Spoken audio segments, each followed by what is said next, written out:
Hello guys! Welcome back sa ating channel. Ngayon, nandito na ako ngayon sa office. So, kakatapos lang natin mag-gym ng bonggang-bongga. Talaga naman, healthy living. Kasi nga, free ang gym dito sa opisina. O, diba? So, sinamantala na natin. So, every pasok ko ng office, gagawin ko na yung pag-gym talaga. Para healthy yan tayo.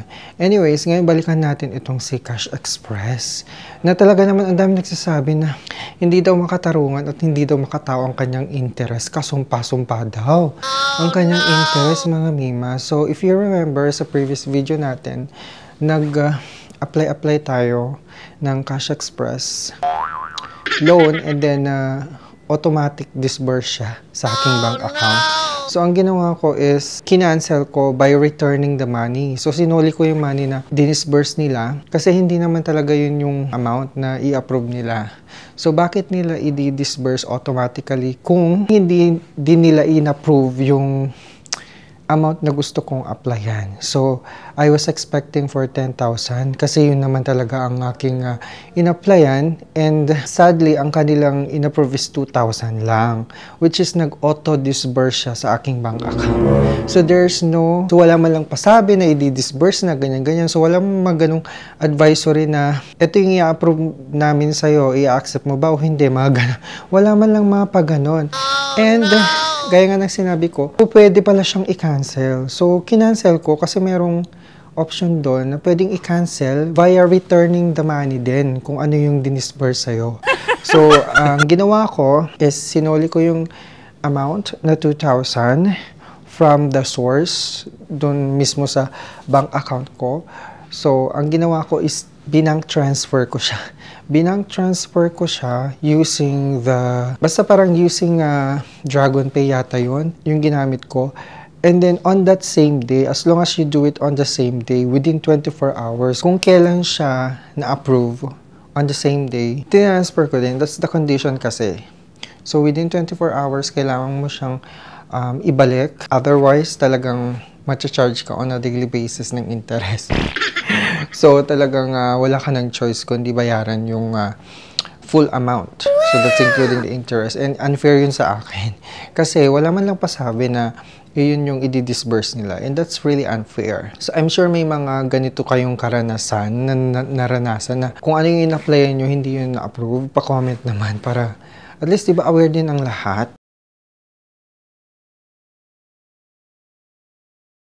Pero buti na lang meron silang cancellation feature na ganito. Kasi kung wala ka talagang choice kundi tanggapin yung pera at buo mong babayaran yon in 7 days. Ako kasi yung pinili ko 7 days kasi nga sabi 0% interest kapag first 7 days siya. Eh hindi yun yung amount na gusto ko eh.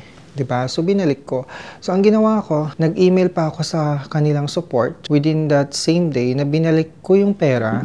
Kasi yun yung sabi ng terms and conditions. If you want to cancel the loan amount, you need to do it within 24 hours. Otherwise, kailangan mo buuin talagang bayaran yun. So, yun yung ginawa ko. And then, nag-email ako, in-screenshot ko lahat-lahat. And then, some guy from Cash Express ensured me na talagang I just need to wait for the update daw. So, ang gusto ko kasing mangyari, maklose na yung account. Kasi baka mamaya pag nag-due date, singil na ako ng bonggang-bonggat. Diba? Haras-harisin naman ako. So, ayoko naman mangyari yun. So, talagang inagapan ko na before it happens. So, within that day, nag-email din ako, in-screenshot ko lahat, pati yung cancellation conditions nila na ito yung sinasabi ng terms and conditions nyo na I can cancel. So, yun. Pinakita ko na lahat. Talagang nilatag ko na yun para wala na silang masabi sa akin.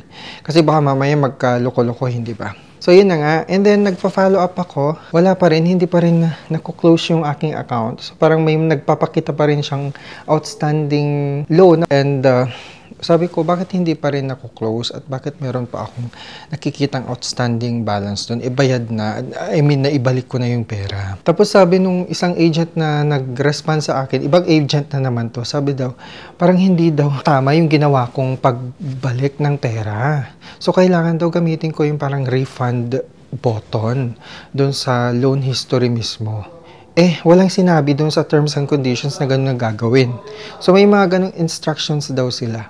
So, sabi ko, this is really unfair kasi wala naman sinabing to sa terms and condition nyo, sabi kong ganun. After many hours, pag-check ko dun sa aking account, so parang July 1 na yata yon, July 1. So from June 27 ako nag-apply at na-approve din at na-disburse din at binalik ko din yung pera on the same day. July 1 na siya na-clear. So July 1 na siya na-clear, so wala nang, as in clear na, so na, ibig sabihin wala na akong outstanding and sarado na, as in close na yung account ko. So, yun yung nangyari. Ngayon, ang dami nagsasabi sa comment about dun sa... So, nakatanggap na ako ng email na parang sinasabi na your loan has been repaid daw. We are pleased to inform you that your loan has been fully repaid. Congratulations on successfully completing. Tapos, after how many days, alam mo, araw-araw na silang nangungulit. I mean, when I say nangungulit, offer sila ng offer na mag-reapply daw ako. So, nag-offer sila ng 30,000, up to 30,000 loan daw. So, I'm not sure if this is really automatic text na sinesend ni Cash Express mismo sa mga nakapagbayad na ng kanilang loan. So, talagang araw-araw nakakatanggap ako ng ganyan, tita, na ito Cash Express apply again and receive up to 30,000 daw. And then, dun sa mga previous video ko about Cash Express, ang dami nagsasabi at nagko-comment na may nagsabi dito, grabe yan si Cash Express, third time ako na good payer, pero sa fourth time ko na pag-loan, di na ako in-approve. Nakakaasar yung ginawa ng Cash Express sa akin. Lalo na't kailangan ko pa naman ng pera, kaya nga nagbayad ako ng buo para makita ko kung magkano ang makukuha, at nung nag-apply ako, rejected. Sama ng loob ko dyan kay Cash Express. I'm a good payer. Inignore nila ako. Kahit CS nila, inignore ako.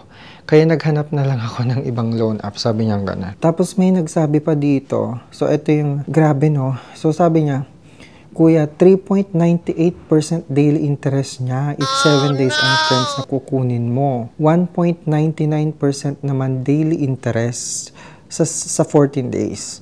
At 1.5% daily interest for 30 days and above. Full amount need mo bayaran sa allotted terms. If hindi mo kaya is magbabayad ka ng prolongation amount na hindi magbabawas sa loan balance mo. Maganda lang sa una dahil 0% interest pero buhaya po siya. Imagine kahit every week ka magbayad ng 2K or depende sa amount ng prolongation, hindi po siya magbabawas sa balance. Diba? Ang saklap naman. Tapos sabi pa dito, Cash Express, taas ng interest. Sabi pa, fifth loan ko dito, so far good siya sa akin. 14 days yung first payment ko, which is 3K. So, ang total balance is 3,660. Binayaran ko siya agad after 8 days. Then, may credit limit ako. 30K for second loan. Pero di ako nag-loan. Pag emergency lang talaga siya. Second borrow ko is 10K, 1,500 plus within 14 days. No choice needed kasi makaawa ka sa ibang tao, sabi. Then after 11 days, binayaran ko lahat. 10K plus. Mataas siya magbigay ng credit limit. Basta good payer ka. Then 30 days na ang third payment choice ko. Aside from 7 to 14 days. For as long as mabayaran mo agad before due date, okay si Cash Express kesa kay Digi doon 7 days. Sabi niya gano'n. Tapos eto na, may nag-comment pa siya, huwag niyo subukan si Cash Express, kasumpa-sumpa yan, sabi. Oh no! Diba? E napansin ko din talaga na ito si Cash Express, ang taas nga rin talaga ng interest niya. If titignan natin yung account ko, okay, so tignan natin yung account ko para ma-make sure lang talaga na fully paid na yung lumalabas or cleared na talaga. Wala na akong any outstanding. So, ito yung itsura niya. Okay, so ibig sabihin, wala na nga, di ba? So, okay na siya. And then, pag pumunta ako sa payment history, ayun na siya. So, ayun na yung payment history na post na yung 2,000. Now, ito yung offer niya. Get repeated loan. So, ibig sabihin, you can loan up to 30,000 na naman. Okay, for 7 days, let's see. Pero wait, tignan mo mabuti dito kasi may mga maliliit na letra ditong sinasabi.